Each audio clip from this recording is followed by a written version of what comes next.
एक छोटे से शहर से दूर घने जंगलों के बीच बसी थी निशब्द बस्ती। इसका नाम ही इसकी पहचान था, निशब्द मतलब चुप। सालों से यह गांव अपनी शांति के लिए जाना जाता था, लेकिन अब यह शांति डरावनी हो चुकी थी। कोई आवाज नहीं, कोई हलचल नहीं, पक्षी तक यहाँ चहचहाते नहीं थे। गांव के बाहर एक पुराना बोर्ड लगा था जिस पर लिखा था, निशब्द बस्ती में आपका स्वागत है, लेकिन याद रखें, यहाँ की चुप्पी तोड़ना मना है। राहुल एक युवा पत्रकार था जो रहस्यमयी कहानियों की तलाश में घूमता रहता था। उसने सुना था कि इस गांव में पिछले 1 साल से कोई नहीं बोलता। लोग वहां रहते हैं, लेकिन जैसे मूर्तियां बने हुए। कोई हंसता नहीं, रोता नहीं, बात करता नहीं। राहुल को लगा कि यह एक बड़ा स्कूप हो सकता है। वह अपनी कार से गांव की ओर चला। रास्ता उबड़ खाबड़ था, जंगल इतना घना कि सूरज की किरणें भी मुश्किल से छनकर आतीं। शाम हो रही थी और हवा में एक अजीब सी सनसनाहट थी। गांव के प्रवेश द्वार पर पहुंचते ही राहुल ने ब्रेक लगाए। बोर्ड पर लिखी चेतावनी पढ़कर वह हंस पड़ा। क्या बकवास है, उसने सोचा। कार से उतरकर वह गांव में दाखिल हुआ। मुख्य सड़क पर कुछ घर थे, लेकिन कोई इंसान नजर नहीं आ रहा था। घरों की खिड़कियां बंद, दरवाजे लॉक। हवा में पत्तियों की सरसराहट के अलावा कुछ नहीं। राहुल ने अपना कैमरा निकाला और फोटो खींचने लगा। ये जगह वाकई डरावनी है, वह बड़बड़ाया। अचानक दूर से एक छाया नजर आई। एक बूढ़ी औरत सफ़ेद साड़ी में लिपटी धीरे धीरे चल रही थी। राहुल उसके पास गया। नमस्ते आंटी, मैं राहुल हूँ, शहर से आया हूँ। क्या आप बता सकती हैं कि यहाँ सब इतने चुप क्यों हैं? उसने पूछा। बूढ़ी औरत ने उसकी ओर देखा, लेकिन कुछ नहीं बोली। उसकी आंखें खाली थीं, जैसे कोई आत्मा न हो। वह आगे बढ़ गई। राहुल को अजीब लगा, लेकिन वह आगे बढ़ा। रात होने लगी। राहुल ने सोचा कि गांव के सरपंच से मिला जाए। सरपंच का घर गांव के बीच में था, एक पुराना हवेली जैसा। दरवाजा खटखटाया, लेकिन कोई जवाब नहीं। अंदर से एक हल्की सी रोशनी आ रही थी। राहुल ने दरवाजा धक्का दिया, वह खुल गया। अंदर घुसते ही ठंडी हवा का झोंका आया। हॉल में कुछ कुर्सियां थीं और दीवार पर पुरानी तस्वीरें। एक तस्वीर में गांव के लोग हंसते खेलते नजर आ रहे थे, लेकिन अब वैसा कुछ नहीं। सरपंच एक बुजुर्ग आदमी था, कुर्सी पर बैठा, आंखें बंद। राहुल ने उसे हिलाया। अंकल, मैं राहुल हूँ। क्या आप बता सकते हैं कि यहाँ क्या हो रहा है? सरपंच ने आंखें खोलीं, लेकिन मुंह नहीं खोला। उसने इशारे से राहुल को बैठने को कहा। फिर एक कागज पर लिखा, यहाँ बोलना मना है। अगर बोले तो वो आ जाएगी। राहुल चौंक गया। कौन वो? उसने पूछा। सरपंच ने फिर लिखा, चुप्पी की देवी। साल भर पहले आई थी, अब सब उसकी कैद में हैं। राहुल को लगा कि यह कोई अंधविश्वास है। उसने और सवाल किए, लेकिन सरपंच ने कुछ नहीं कहा। रात हो गई। राहुल को सरपंच ने एक कमरे में ठहरने को कहा।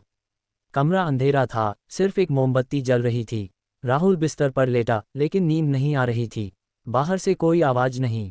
अचानक उसे लगा जैसे कोई फुसफुसा रहा है। वह उठा, खिड़की से बाहर देखा।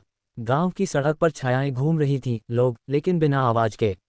वे चल रहे थे, लेकिन उनके कदमों की आवाज नहीं। राहुल ने अपना फोन निकाला, रिकॉर्डिंग शुरू की। ये जगह वाकई रहस्यमयी है। लगता है कोई मानसिक बीमारी फैली है। लेकिन जैसे ही उसने बोला, कमरे में हवा तेज हो गई।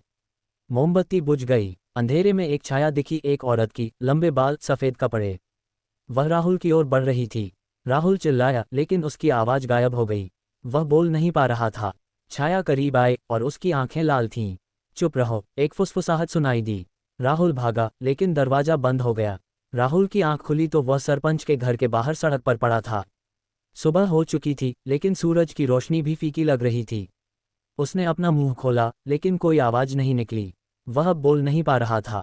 डर से उसका दिल जोरों से धड़क रहा था। वह उठा और सरपंच के घर की ओर भागा। दरवाजा खुला था। सरपंच अभी भी कुर्सी पर बैठा था, लेकिन अब उसकी आंखें और खाली लग रही थीं।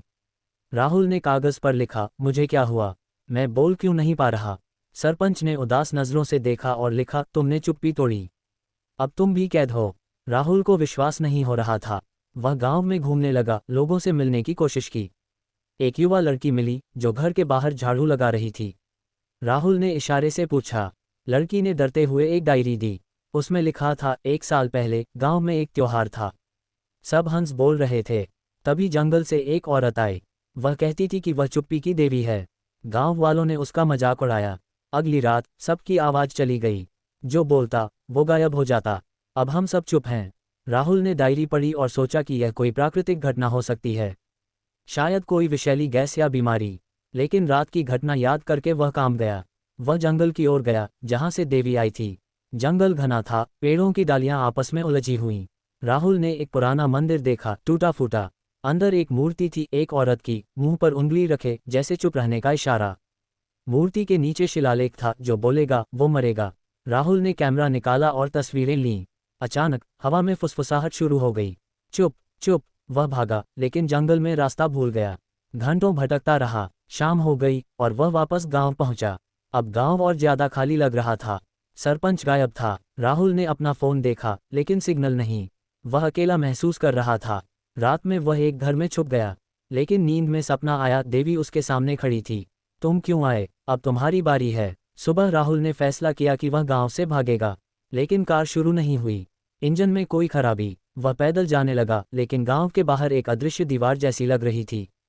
वह आगे नहीं बढ़ पा रहा था। डर बढ़ता जा रहा था।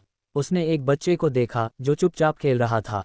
बच्चे ने इशारे से बताया कि देवी जंगल के गुफा में रहती है। राहुल ने सोचा कि वहां जाकर सच्चाई पता करेगा। जंगल में फिर घुसा। इस बार वह सतर्क था। गुफा मिली, अंधेरी। अंदर घुसते ही ठंडक महसूस हुई। दीवारों पर चित्र बने थे, गांव वालों की कहानी। एक चित्र में देवी को दिखाया गया था, जो सालों पहले मारी गई थी। वह गांव की थी, लेकिन लोग उसे चुप कराने के लिए मार डाले। अब उसकी आत्मा लौटी है, बदला लेने। राहुल कांप गया। गुफा के अंत में एक आल्टर था, जहां एक किताब रखी थी। किताब में मंत्र लिखे थे चुप्पी तोड़ने का। लेकिन जैसे ही उसने पढ़ना शुरू किया, फुसफुसाहट तेज हो गई। देवी प्रकट हुई। राहुल देवी के सामने खड़ा था, लेकिन बोल नहीं पा रहा। देवी की आंखें जल रही थीं। तुमने मेरी चुप्पी तोड़ी, फुसफुसाहट आई। राहुल ने किताब से मंत्र पढ़ने की कोशिश की, लेकिन उसकी उंगलियां कांप रही थीं। देवी करीब आए और राहुल को लगा जैसे उसकी सांस रुक रही है। वह भागा, गुफा से बाहर, लेकिन देवी पीछे लगी। जंगल में छायाएं नाच रही थीं, गांव वालों की आत्माएं। वापस गांव पहुंचा। अब गांव में हलचल थी, लेकिन बिना आवाज की। लोग इकट्ठा हो रहे थे, देवी के आने की प्रतीक्षा में। राहुल ने देखा कि सरपंच वहां था, लेकिन अब वह एक छाया बन चुका था।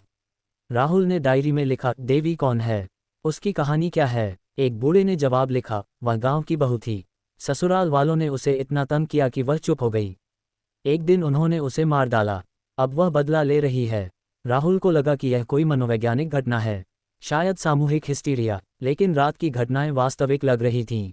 वह मंदिर गया, मूर्ति के सामने बैठा। अचानक मूर्ति से आवाज आई, मुझे मुक्ति दो। राहुल चौंका। उसने इशारे से पूछा। आवाज आई, मंत्र पढ़ो, लेकिन चुपचाप। राहुल ने किताब से मंत्र पढ़ा, मन में। देवी फिर प्रकट हुई, लेकिन इस बार दर्द में। मुझे छोड़ दो, वह चिल्लाई, लेकिन उसकी चीख बिना आवाज की थी। राहुल ने मंत्र पूरा किया।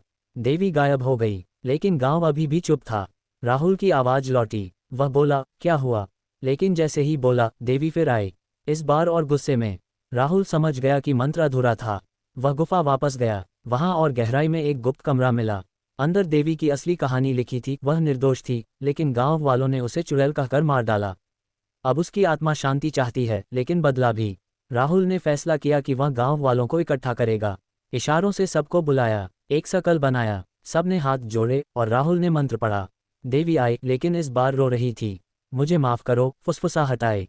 धीरे धीरे लोगों की आवाज लौटने लगी, लेकिन देवी गायब नहीं हुई। वह बोली, अब मैं हमेशा यहाँ रहूंगी। चुप्पी तोड़ोगे तो लौटूंगी। गांव में थोड़ी राहत आई, लेकिन डर बना रहा। राहुल ने सोचा कि वह शहर लौटेगा और कहानी लिखेगा, लेकिन जैसे ही वह गांव से बाहर निकला, देवी की फुसफुसाहट सुनाई दी, वापस आओ। वह रुक गया। क्या वह कैद हो चुका था? राहुल शहर नहीं लौट पाया। हर बार गांव की सीमा पर पहुंचते ही अदृश्य दीवार रुकावट बन जाती। देवी का श्राप अभी भी था। गांव वाले अब थोड़ा बोलने लगे थे, लेकिन फुसफुसा कर। कोई जोर से नहीं बोलता। राहुल ने जांच शुरू की। वह जंगल में और गहराई तक गया। वहां एक पुराना कुआं मिला, जहां देवी का शव फेंका गया था। कुएं से ठंडी हवा आ रही थी। राहुल ने नीचे झांका, लेकिन अंधेरा था। रात में गांव में अजीब घटनाएं होने लगीं। छायाएं घरों में घुसने लगीं। लोग गायब होने लगे। राहुल ने देखा कि जो ज्यादा बोलता वो गायब हो जाता। वह समझ गया कि देवी की आत्मा अभी शांत नहीं हुई। उसे मुक्ति चाहिए। राहुल ने किताब से और मंत्र पढ़े। एक मंत्र में लिखा था, देवी को उसकी आवाज लौटाओ। लेकिन कैसे? देवी की आवाज तो चुप हो चुकी थी। राहुल ने गांव की एक लड़की से बात की, जो देवी की वंशज थी। लड़की ने बताया कि देवी की डायरी कहीं छुपी है।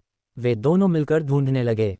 पुराने हवेली में मिली। डायरी में देवी की कहानी। उसका नाम था सीमा। वह बोलना पसंद करती थी, गाने गाती थी, लेकिन ससुराल ने उसे चुप करा दिया।